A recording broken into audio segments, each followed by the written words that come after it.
പിതാവിൻ്റെയും പുത്രൻ്റെയും പരിശുദ്ധാത്മാവിൻ്റെയും നാമത്തിൽ ആമേൻ. ഞാൻ വന്നിരിക്കുന്നത് ഭൂമിയിൽ തീയിടുവാനാണ്, അത് ഇതിനോടകം കത്തി ജ്വലിച്ചിരുന്നെങ്കിൽ എന്നാഗ്രഹിച്ച് ഞങ്ങൾക്ക് പരിശുദ്ധാത്മാവിന് നൽകുവാനായി ലോകത്തിലേക്ക് വന്ന യേശു കർത്താവേ, അവിടുത്തെ തിരുമുൻപിൽ ഞങ്ങൾ ഇതാ ഒന്നിയേർന്ന് പ്രാർത്ഥിക്കുന്നു.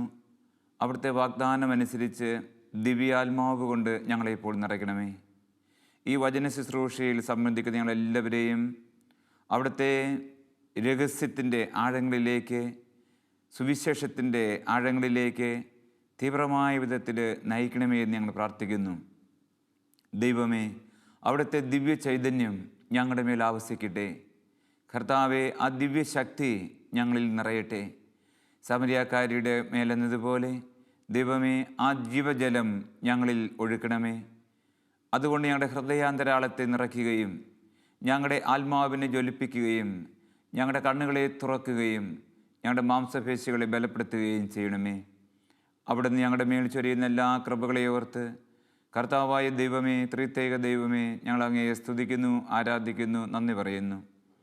പരിശുദ്ധമേ, ദൈവമാതാവേ, സകല വിശുദ്ധരെ, ദൈവദൂതന്മാരെ, ഞങ്ങൾക്ക് വേണ്ടി ദൈവസന്നിധിയിൽ മധ്യസ്ഥം വഹിച്ച് ഈ വചന ശുശ്രൂഷ രക്ഷാകരമാക്കി മാറ്റുവാൻ പ്രാർത്ഥിക്കണമേ.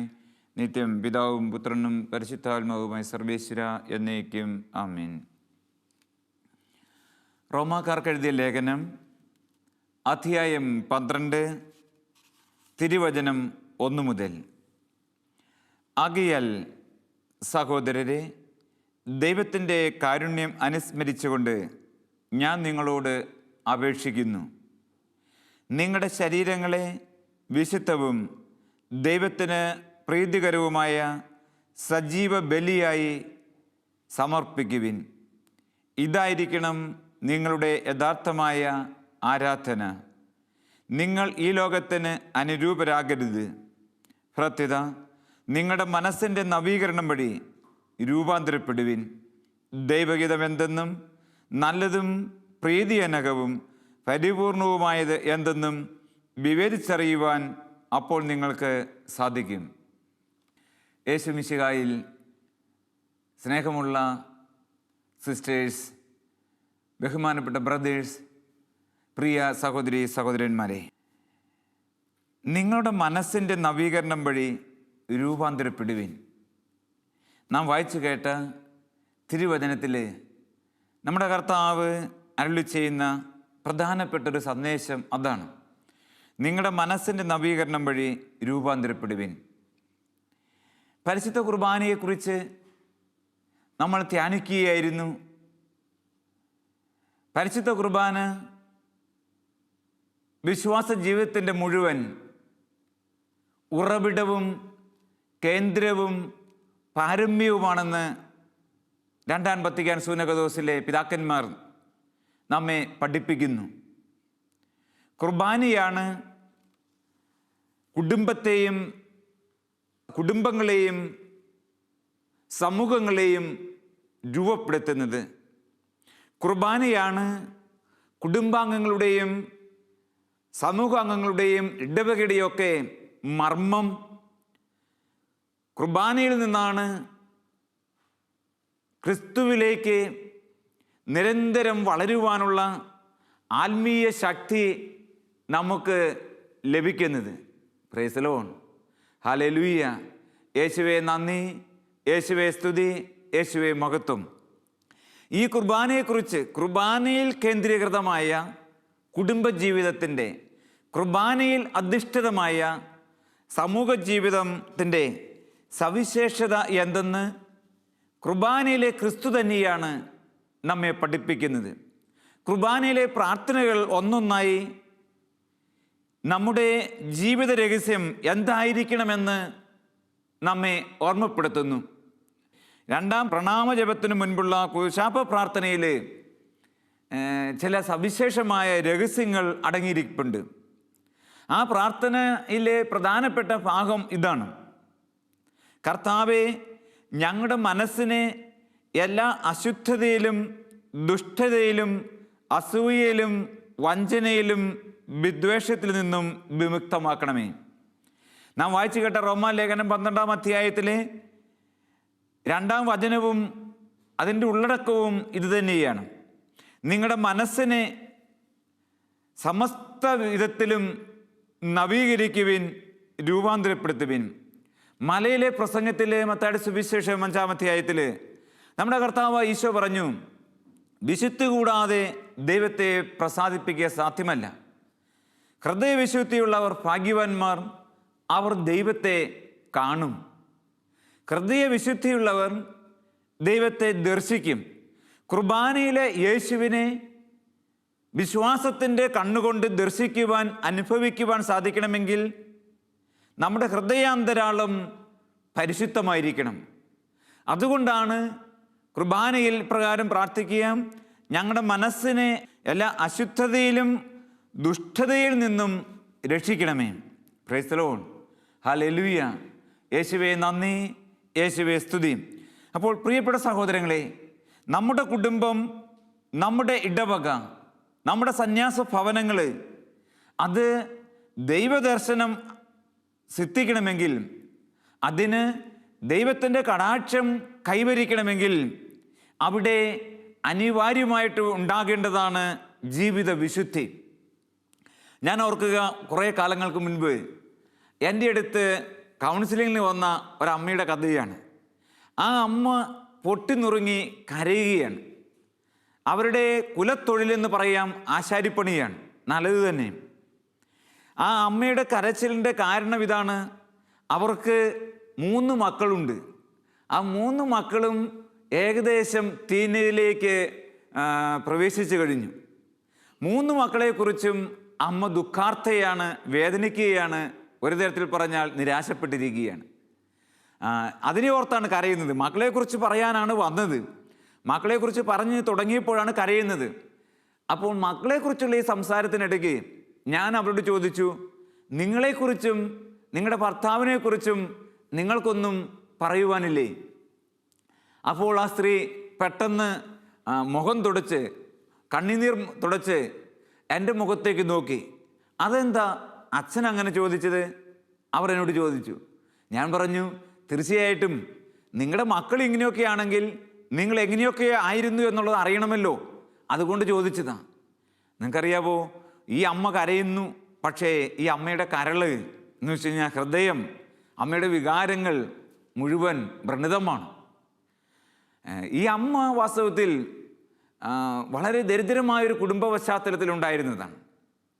അവരിപ്പോൾ പെട്ടെന്ന് പണം സമ്പാദിക്കുവാൻ വളരെ എളുപ്പത്തിൽ ചില മാർഗങ്ങളൊക്കെ കണ്ടെത്തിയിട്ടുണ്ട്. രാവിലെ ഭർത്താവിന് വേണ്ട ഭക്ഷണ പദാർത്ഥങ്ങൾ, മക്കൾക്ക് വേണ്ടതെല്ലാം ഒരുക്കി കൊടുത്ത് അവരെന്തെങ്കിലും കാരണം പറഞ്ഞ് അണിഞ്ഞൊരുങ്ങി വീട്ടിൽ നിന്ന് പോകും.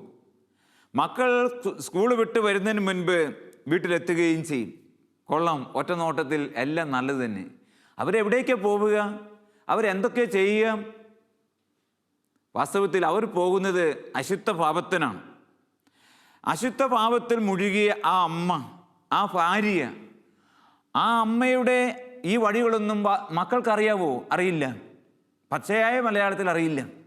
പക്ഷേ അമ്മയെ കൊണ്ടുവന്ന് വീട്ടിലേക്ക് കയറ്റുന്ന അശുദ്ധിയുടെ ആത്മാവ്, അധർമ്മത്തിൻ്റെ ആത്മാവ്, അനീതിയുടെ ആത്മാവ് അമ്മയുടെ അനുവാദമില്ലാതെ ഈ 3 മക്കളെയും പടർന്നു പിടിച്ചു കഴിഞ്ഞു.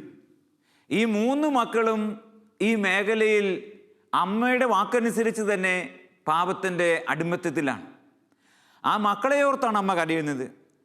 നിങ്ങളുടെ ഹൃദയം വിശുദ്ധമായിരിക്കട്ടെ, നിങ്ങളുടെ അധരങ്ങൾ പവിത്രമായിരിക്കട്ടെ, നിങ്ങളുടെ കണ്ണുകൾ നിർമ്മലമായിരിക്കട്ടെ. പ്രിയപ്പെട്ടവരെ, ഇത് കർത്താവിൻ്റെ വാഗ്ദാനവും കർത്താവിൻ്റെ വചനമാണ്. അതിൽ നമ്മൾക്ക് കാലിടറുമ്പോൾ, മനസ്സിടറുമ്പോൾ, ജീവിത വിശുദ്ധി നഷ്ടപ്പെടുമ്പോൾ ആ കുടുംബത്തിൽ പിന്നെ അശുദ്ധിയാണ്. ആ മക്കൾ വാസ്തവത്തിൽ അശുദ്ധിയുടെ പാനപാത്രത്തിൽ നിന്നും പാനം ചെയ്യുന്നവരാണ്. അശുദ്ധിയുടെ കരസ്പർശനം ഏറ്റുനിൽക്കുന്നവരാണ്. അശുദ്ധിയുടെ ആത്മാവിൻ്റെ സ്വാധീന വലയത്തിൽപ്പെട്ട് നിൽക്കുകയാണ്. അമ്മയ്ക്ക് മക്കളെക്കുറിച്ച് വിലാപഗാനം ആലപിക്കാനുണ്ട്, പക്ഷെ അമ്മയെക്കുറിച്ച് അനുതാപത്തിൻ്റെ സങ്കീർത്തനം ആലപിക്കാൻ അമ്മയ്ക്ക് പറ്റുന്നില്ല. ഇതൊരു കുടുംബത്തിൻ്റെ കഥ.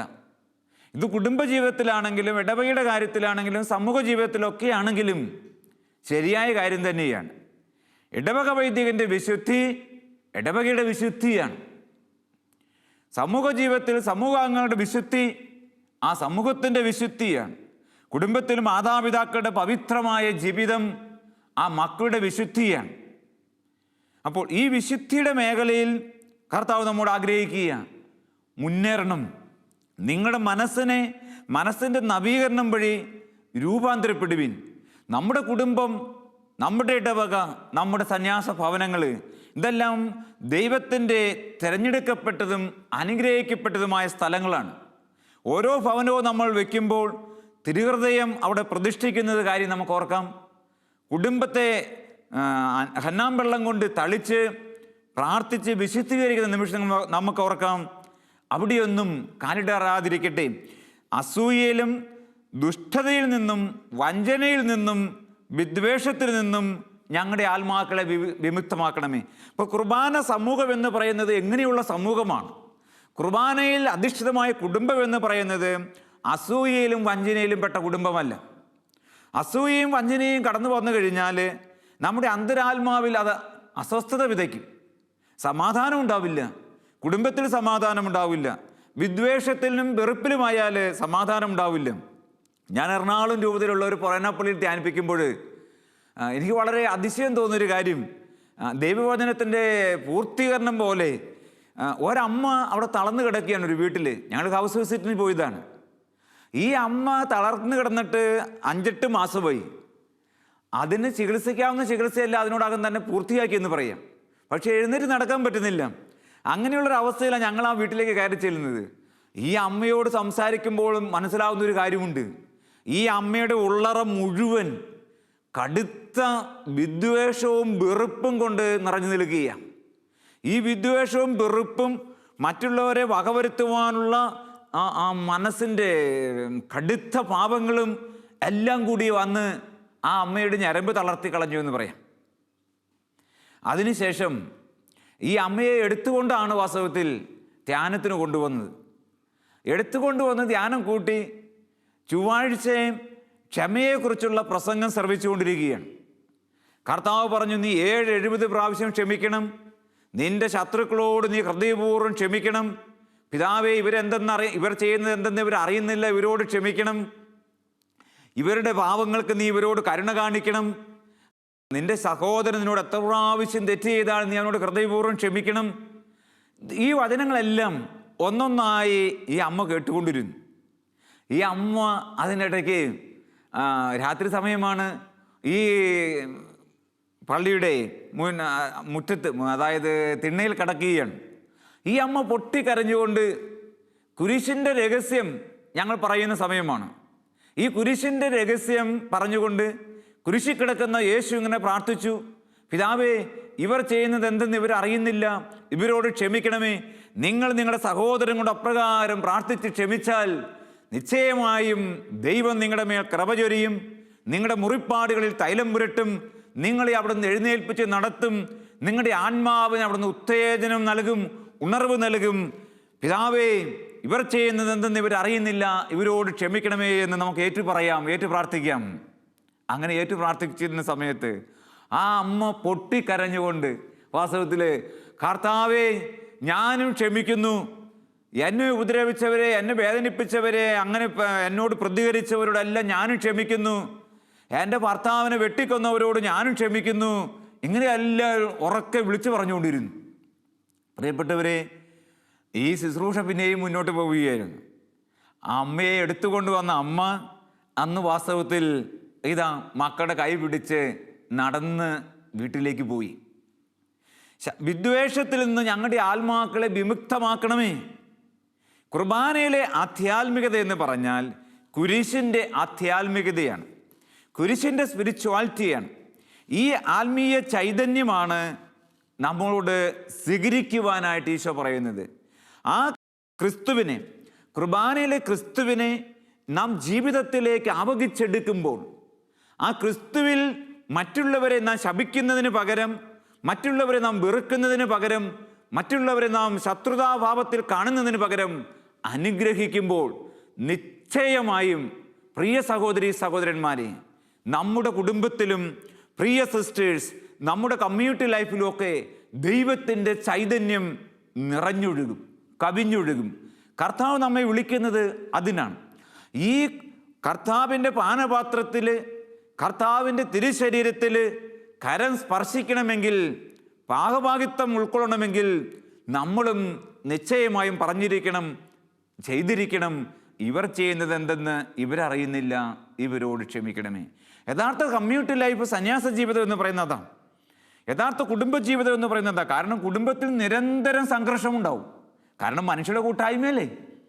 എവിടെ മനുഷ്യർ ഒന്നിച്ച് താമസിക്കുന്നുവോ, എവിടെ മനുഷ്യർ കൂട്ടായ്മയിൽ വസിക്കുന്നുവോ, അവിടെയൊക്കെ നിരന്തരം തെറ്റിദ്ധാരണകളും പ്രശ്നങ്ങളും പ്രതിസന്ധികളും സംഘർഷങ്ങളും ഉണ്ടാവും. ഇത് മാറ്റിവെച്ചുകൊണ്ടൊന്നും നമുക്ക് ഒരു നാളും ഈ മണ്ണിൽ ജീവിക്കാൻ പറ്റില്ല. സ്വർഗത്തിൽ നാം എത്തുവോളം ഈ സംഘർഷത്തിലൂടെ കടന്നു പോകേണ്ടി വരും. പക്ഷേ ഈ സംഘർഷത്തിന് അറുതി വന്ന്, ഈ സംഘർഷത്തിന് അയവുണ്ടായി ജീവിതം ആനന്ദവും അനായാസവുമായി മാറുന്നത് നാം ക്രിസ്തുവിൻ്റെ കുരിശിൻ്റെ പോഷത്വം, ക്രിസ്തുവിൻ്റെ കുരിശിൽ മുഴങ്ങിയ ആ വചനത്തിൻ്റെ ആന്തരിക അർത്ഥം ജീവിതത്തിൽ പ്രാവർത്തികമാക്കുമ്പോഴാണ്. ഇവർ ചെയ്യുന്നത് എന്തെന്ന് ഇവരറിയുന്നില്ല, ഇവരോട് ക്ഷമിക്കണമേ. റോമാലേഖനം 3-ാം അധ്യായത്തിൽ പൗലോസ്ലീഹ പറയും, എല്ലാവരുടെയും തൊണ്ട തുറന്ന ശവക്കുഴിയാണ്, ഉഗ്ര സർപ്പവിഷം അവിടെ പതിയിരിക്കുന്നു. അപ്പോൾ നമ്മുടെ ഉള്ളറയിൽ ഈ സർപ്പവിഷം, വിദ്വേഷത്തിൻ്റെ, ശത്രുതയുടെ, പകയുടെ, അസൂയയുടെ, വഞ്ചനയുടെ, ദുരാത്മാവിൻ്റെ വിഷം ഉൾച്ചേർന്നിരിപ്പുണ്ടെങ്കിൽ നമ്മുടെ ആത്മാവിൽ പ്രകാശമില്ല, നമ്മുടെ മനസ്സിൽ പ്രസരിപ്പില്ല, നമ്മുടെ ജീവിതത്തിൽ സന്തോഷമില്ല. അപ്പോൾ അങ്ങനെ വരുമ്പോൾ എന്ത് സംഭവിക്കും? നമ്മൾ ചെയ്യുന്നതും നമ്മൾ പറയുന്നതും നമ്മളുടെ കണക്കുകൂട്ടലുകളും എല്ലാം ഇന്നല്ലെങ്കിൽ നാളെ താളം തെറ്റിക്കൊണ്ടിരിക്കും, തകർച്ച സംഭവിച്ചുകൊണ്ടിരിക്കും. അപ്പോൾ നമ്മുടെ ജീവിതം തന്നെ തകർച്ചയിലേക്ക് പോകും. പ്രിയപ്പെട്ട സഹോദരി സഹോദരന്മാരെ, ഈ സർപ്പവിഷത്തെ നിർമ്മാർജ്ജനം ചെയ്യുക, നമ്മുടെ ജീവിതം, നമ്മുടെ സമൂഹ ജീവിതം കൂടുതൽ ആനന്ദകരമായി മാറും. കർത്താവ് പറയുകയാണ്, അങ്ങയുടെ കരുണയാൽ തമ്മിലും മറ്റെല്ലാവരോടും സ്നേഹവും ഐക്യവും ഞങ്ങളിൽ ഉളവാക്കണമേ. ഞാൻ ഇപ്പോൾ ഈ പറയുന്ന വചനം നമ്മുടെ കുർബാന പുസ്തകത്തിലെ 2-ാം പ്രണാമ ജപത്തിൻ്റെ ഇടയ്ക്കുള്ള അവസാനമുള്ള കുശാപ്പ പ്രാർത്ഥനയുടെ വാക്കുകളാണ്. കുർബാനയിലെ തന്നെ പ്രാർത്ഥനയാണ്. തമ്മിലും മറ്റെല്ലാവരോടും സ്നേഹവും ഐക്യവും ഉളവാക്കണമേ. സമൂഹ ജീവിതം, കുടുംബജീവിതം, കുടുംബാംഗങ്ങളുടെ ഇടയിലുള്ള ഐക്യത്തിലാണ് അനുഗ്രഹം മാറുക. കുടുംബജീവിതം, സമൂഹ ജീവിതം, അയൽവാസികളുമായിട്ടുള്ള കൂട്ടായ്മയിലാണ് സുന്ദരമാവുക. ഗലാത്യ ലേഖനം 6-ാം അധ്യായം 1-ഉം 2-ഉം വചനത്തിൽ നാം ഇപ്രകാരം വായിക്കും, സഹോദരരെ, ഒരുവൻ എന്തെങ്കിലും തെറ്റിലകപ്പെട്ടാൽ ആത്മീയരായ നിങ്ങൾ അവന് വീണ്ടെടുക്കുവിൻ. പരസ്പരം ഭാരങ്ങൾ വഹിച്ചുകൊണ്ട് ക്രിസ്തുവിൻ്റെ നിയമം പൂർത്തിയാക്കുവിൻ. അപ്പോൾ തെറ്റിലകപ്പെട്ട് കഴിഞ്ഞാൽ ആത്മീയരായ നിങ്ങൾ അവരെ അനുഗ്രഹിച്ച് വീണ്ടെടുക്കണം. ജീവിതത്തിൻ്റെ ഭാരങ്ങൾ പരസ്പരം വഹിച്ച് ജീവിതം സുന്ദരമാക്കണം. അതാണ് ഗലാത്യ ലേഖനം 6:1-2 പറയുക. 9-ഉം 10-ഉം വചനത്തിൽ പൗലോസ്ലീഹ വീണ്ടും പറയും, നന്മ ചെയ്യുന്നതിൽ നമുക്ക് മടുപ്പ് തോന്നാതിരിക്കട്ടെ. എന്തെന്നാൽ നമുക്ക് മടുപ്പ് തോന്നാതിരുന്നാൽ യഥാകാലം വിളവെടുക്കാം. ആകയാൽ നമുക്ക് അവസരം ലഭിച്ചിരിക്കുന്നത് കൊണ്ട് സകല മനുഷ്യർക്കും, പ്രത്യേകിച്ച് വിശ്വാസത്തിൽ ഒരു കുടുംബത്തിൽ അംഗങ്ങളായവർക്ക് നന്മ ചെയ്യാം. നന്മ ചെയ്ത് ചുറ്റി സഞ്ചരിച്ച ഈശോയെക്കുറിച്ച് ലൂക്കാസ് സുവിശേഷത്തിൽ പറയുന്നത് അവൻ നന്മ ചെയ്ത് ചുറ്റി സഞ്ചരിച്ചു എന്നാണ്. ആ ഈശോയുടെ കാലടികൾ, പ്രിയ സഹോദരന്മാരെ, നമ്മൾ ജീവിതത്തിൽ അനുവർത്തിക്കുമ്പോൾ നമ്മുടെ ജീവിതവും ക്രിസ്തുവിൻ്റേത് എന്നതുപോലെ മഹത്വമുള്ളതായി മാറും. ക്രിസ്തുവിൻ്റേത് എന്നതുപോലെ ഉയർച്ചയും വളർച്ചയും കൈവരിക്കുന്നതായി തീരും. കർത്താവ് നമ്മെ വിളിക്കുന്നത് അതാണ്. സ്നേഹത്തിലും ഐക്യത്തിലും നന്മ ചെയ്തും നമുക്ക് മുന്നേറാം. യേശു ക്രിസ്തുവിലുള്ള വിശ്വാസം വഴി നിങ്ങളെല്ലാവരും ദൈവപുത്രന്മാരാണ്. പൗലോസ്ലീഹ ഗലാത്യ ലേഖനം 3-ാം അധ്യായം 26-ഉം 28-ഉം വചനത്തിൽ പറയുകയാണ്, നിങ്ങളെല്ലാവരും ദൈവപുത്രന്മാരാണ്, ദൈവപുത്രിമാരാണ്. യഹൂദനെന്നോ ഗ്രീക്കുകാരനെന്നോ അടിമയെന്നോ സ്വതന്ത്രനെന്നോ പുരുഷനെന്നോ സ്ത്രീയെന്നോ വ്യത്യാസമില്ല. നിങ്ങളെല്ലാവരും യേശു ക്രിസ്തുവിൽ ഒന്നാണ്. ഈ ഒന്നാണ് എന്ന ബോധ്യം, എ ബി ഫീലിംഗ് എന്ന് പറയുമല്ലോ, ഈ കൂട്ടായ്മയുടെ ആത്മാവ്, ആ ആത്മാവ് നമ്മുടെ കുടുംബത്തിൽ നിരന്തരം ഉണ്ടാകണം. ഞാൻ ഓർക്കുന്നുണ്ട് 5 ചേട്ടന്മാരുടെ കഥ. അവരെക്കുറിച്ച് നാട്ടുകാർ ഞങ്ങൾ അവിടെ ചെല്ലുമ്പോൾ പറയുന്നത് കേട്ടാൽ, അന്ന് കേട്ടാൽ കഷ്ടം തോന്നും. അതിന് മുൻപുള്ള ആളുകൾ പറയുന്നത് കേട്ട് കഴിഞ്ഞാലോ വളരെ അഭിമാനവും തോന്നും. ഈ 5 ചേട്ടന്മാരും ഒറ്റ കണ്ണിയായിരുന്നു എന്ന് പറയാം. അതുപോലെ സ്നേഹബന്ധത്തിലായിരുന്നു. പക്ഷേ ഇവരൊക്കെ വിവാഹം കഴിച്ച് 1ഉം 2ഉം കുട്ടികളൊക്കെയായി വേർപെട്ട് താമസിക്കാൻ തുടങ്ങി. അപ്പോൾ അതിൻ്റെയും പണത്തിൻ്റെയും വസ്തുവിൻ്റെയും ഒക്കെ പേരിൽ വെട്ടും കുത്തുമായി. പാടത്ത് പണിയെടുക്കുമ്പോൾ ഒരുത്തൻ വരമ്പിന് കിളയ്ക്കുന്ന തൂമ്പ കൊണ്ട് കിളച്ചുകൊണ്ടിരുന്നപ്പോൾ ആ തൂമ്പ കൊണ്ട് ജ്യേഷ്ഠനെ കിളച്ചു മുറിച്ചു. അങ്ങനെ കഴിഞ്ഞ അവസ്ഥ. പ്രിയപ്പെട്ടവരെ, കർത്താവ് എന്താ നമ്മൾ പറയുന്നത്? നിങ്ങളെല്ലാവരും യേശു ക്രിസ്തുവിൽ ഒന്നാണ്. ഈ ഒരുമയുടെ സുവിശേഷം സമൂഹത്തിലും കുടുംബത്തിലും ഇടവകയിലും ജീവിക്കണം.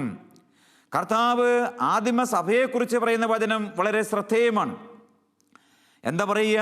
വിശ്വാസിയുടെ ഹൃദയത്തിന് ഒരേ ഹൃദയവും ഒരേ ആത്മാവുമായിരുന്നു ഉണ്ടായിരുന്നത്. നടപടി പുസ്തകം 4-ാം അധ്യായം 32-ാം വചനം.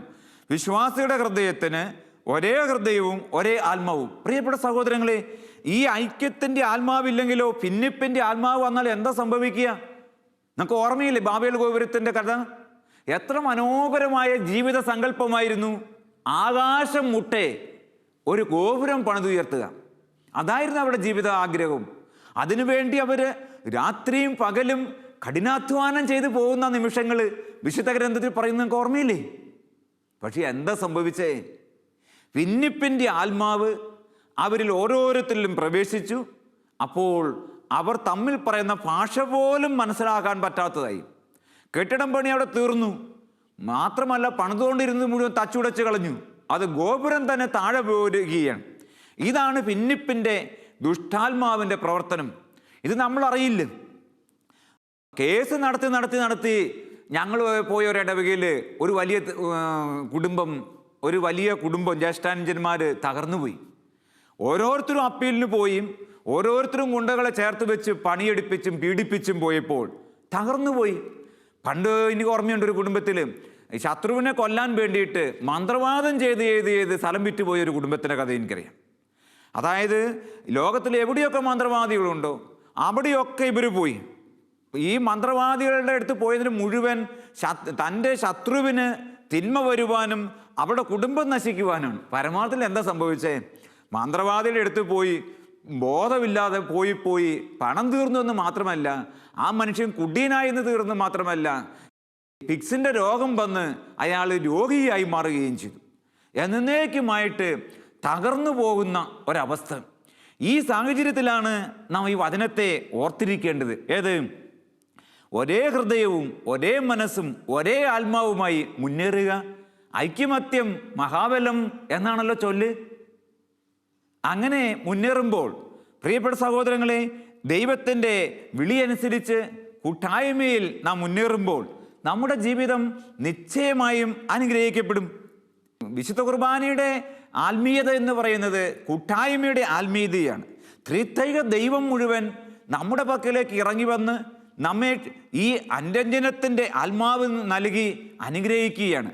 മുന്തിരിവള്ളിയുടെയും ശാഖയുടെയും കഥ യോഹന്നാന്റെ സുവിശേഷം 15-ാം അധ്യായത്തിൽ ഈശോ പറയുമ്പോൾ നമ്മോട് ആവശ്യപ്പെടുന്നത് നാം ദൈവത്തോടും സഹോദരങ്ങളോടും സമൂഹത്തിലെ ഓരോ അംഗങ്ങളോടും കുടുംബത്തിലെ ജ്യേഷ്ഠാനുജന്മാരോടും സഹോദരിമാരോടും എല്ലാവരോടും കൂട്ടായ്മയിലായിരിക്കുവാനാണ്. കൂട്ടായ്മയിലായിരുന്നാലോ ഓരോ ശാഖയിലും ഓരോ അംഗത്തിലും ദൈവത്തിൻ്റെ കൃപാവരം നിറയുകയും അവ മുഴുവൻ ഫലസമൃദ്ധമായി തീരുകയും ചെയ്യും. എന്ന് വെച്ചാൽ നമ്മുടെ ചുവടുകൾ അനുഗ്രഹിക്കപ്പെടും, നമ്മുടെ പ്രവർത്തനങ്ങൾ കാര്യക്ഷമമാവും, നമ്മുടെ ലക്ഷ്യങ്ങൾ സാക്ഷാത്കരിക്കപ്പെടും. അതാണ് കൂട്ടായ്മയിലുള്ള മുന്നേറ്റത്തിൻ്റെ സവിശേഷത. നമ്മൾ ഓർത്തു നോക്കുകയെ, ഈ തടിപ്പണി ചെയ്യുന്നവർ ഈ ലോറിയിലേക്ക് തടി കയറ്റുമ്പോൾ അവർ ലാംബെ എന്തോ ഒരു വാക്ക് പറയുന്നുണ്ട്. എന്ന് പറഞ്ഞുകൊണ്ട് ഒത്തുപിടിച്ച് ഈ തടി, വലിയ തടികൾ പോലും അവരിങ്ങനെ ഒത്തുപിടിക്കുമ്പോൾ ഇതാ അവരുടെ ലക്ഷ്യത്തിലേക്ക് എത്തുക. അപ്പോൾ കൂട്ടായ്മയിൽ മുന്നേറുമ്പോഴാണ്, പ്രവർത്തിക്കുമ്പോഴാണ് നമ്മുടെ ജീവിതം അനുഗ്രഹപൂർണമായി മാറുക. ഫിലിപ്പിയ ലേഖനം 2-ാം അധ്യായം 1-2 വചനം. അവിടെ നാം ഇപ്രകാരം വായിക്കും, ആകയാൽ ക്രിസ്തുവിൽ എന്തെങ്കിലും ആശ്വാസമോ സ്നേഹത്തിൽ നിന്നുള്ള സ്വാന്തനമോ ആത്മാവിലുള്ള കൂട്ടായ്മയോ എന്തെങ്കിലും കാരുണ്യമോ അനുകമ്പയോ നിങ്ങളിൽ ഉണ്ടെങ്കിൽ നിങ്ങൾ ഒരേ കാര്യം ചിന്തിച്ചുകൊണ്ട് ഒരേ സ്നേഹത്തിൽ വർത്തിച്ച് ഒരേ ആത്മാവും ഒരേ അഭിപ്രായവും ഉള്ളവരായി എൻ്റെ സന്തോഷം പൂർത്തിയാക്കുവിൻ. Praise the Lord. ആകയാൽ ക്രിസ്തുവിൽ എന്തെങ്കിലും ആശ്വാസമോ സ്നേഹത്തിൽ നിന്നുള്ള സ്വാന്തനമോ ആത്മാവിലുള്ള കൂട്ടായ്മയോ എന്തെങ്കിലും കാരുണ്യമോ അനുകമ്പയോ ഉണ്ടെങ്കിൽ നിങ്ങൾ ഒരേ കാര്യങ്ങൾ ചിന്തിച്ചുകൊണ്ട് ഒരേ സ്നേഹത്തിൽ വർത്തിച്ച് ഒരേ ആത്മാവും ഒരേ അഭിപ്രായവും ഉള്ളവരായി എൻ്റെ സന്തോഷം പൂർത്തിയാക്കുവിൻ. പ്രിയ സഹോദരീ സഹോദരന്മാരെ, നിശ്ചയമായി ഒരു കാര്യം നമുക്ക് ഉറപ്പിക്കാം, കൂട്ടായ്മയിൽ മുന്നോട്ട് പോകുമ്പോൾ ദൈവത്തിൻ്റെ സന്തോഷം മാത്രമല്ല പൂർത്തിയാകുന്നത്, നമ്മുടെ കുടുംബത്തിലും സമൂഹത്തിലും ഇടവകയിലും ഉറപ്പായിട്ടും നിശ്ചയമായിട്ടും സന്തോഷത്തിൻ്റെയും സ്വാന്തനത്തിൻ്റെയും സമാധാനത്തിൻ്റെയും ആത്മാവ് നിറയും. ഹൃദയം ഇല്ലായ്മയിലും ഉള്ളായ്മയിലും സന്തോഷിക്കും, ആനന്ദിക്കും. സമാധാനത്തിൻ്റെ ബന്ധത്തിൽ ആത്മാവിൻ്റെ ഐക്യം നിലനിർത്താൻ സദാ ജാഗരൂകരായിരിക്കുവിൻ. എഫേസ്യസ് ലേഖനം 4-ാം അധ്യായം 3-ാം വചനത്തിൽ പറയുകയാണ്, സമാധാനത്തിൻ്റെ ബന്ധത്തിൽ ആത്മാവിൻ്റെ ഐക്യം നിലനിർത്താൻ സദാ ജാഗരൂകരായിരിക്കുവിൻ. പ്രിയപ്പെട്ടവരെ, നമുക്കൊരു നിമിഷം ദൈവസന്നിധിയിലേക്ക് നമ്മുടെ ഹൃദയം ഉയർത്താം. ത്രിത്വൈക കൂട്ടായ്മയുടെ മാതൃക, ആ ത്രിത്വത്തിൻ്റെ ജീവിത രഹസ്യം, അതാണ് കുർബാന രഹസ്യം. കുർബാനയിൽ മുഴങ്ങുന്ന ദിവ്യ സന്ദേശം എന്ന് പറയുന്നത് ഐക്യത്തിൻ്റെ ആത്മാവാണ്, ഐക്യത്തിൻ്റെ സന്ദേശമാണ്. കർത്താവേ, ഈ ഐക്യത്തിൻ്റെ കൃപ കൊണ്ട് ഞങ്ങളെ നിറയ്ക്കണമേ. ഞങ്ങളുടെ മനസ്സിനെ എല്ലാ തരത്തിലുള്ള അസ്വസ്ഥതകളിൽ നിന്നും ആകുലതകളിൽ നിന്നും ദുഃഖങ്ങളിൽ നിന്നും നെടുവീർപ്പുകളിൽ നിന്നും ഭിന്നിപ്പിൽ നിന്നും കർത്താവെ അങ്ങ് വിമുക്തമാക്കണമേ.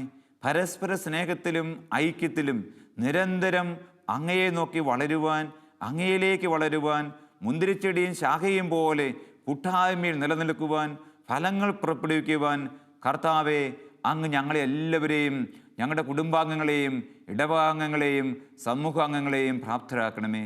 അവിടുന്ന് ഞങ്ങളുടെ മേൽ വർഷിക്കുന്ന അനവധിയായ നന്മകളെ ഓർത്ത്, ഐക്യത്തിൻ്റെ ആത്മാവിനെ ഓർത്ത് ദൈവമേ ഞങ്ങളങ്ങയെ സ്തുതിക്കുന്നു, ആരാധിക്കുന്നു, നന്ദി പറയുന്നു. Hallelujah, hallelujah, hallelujah.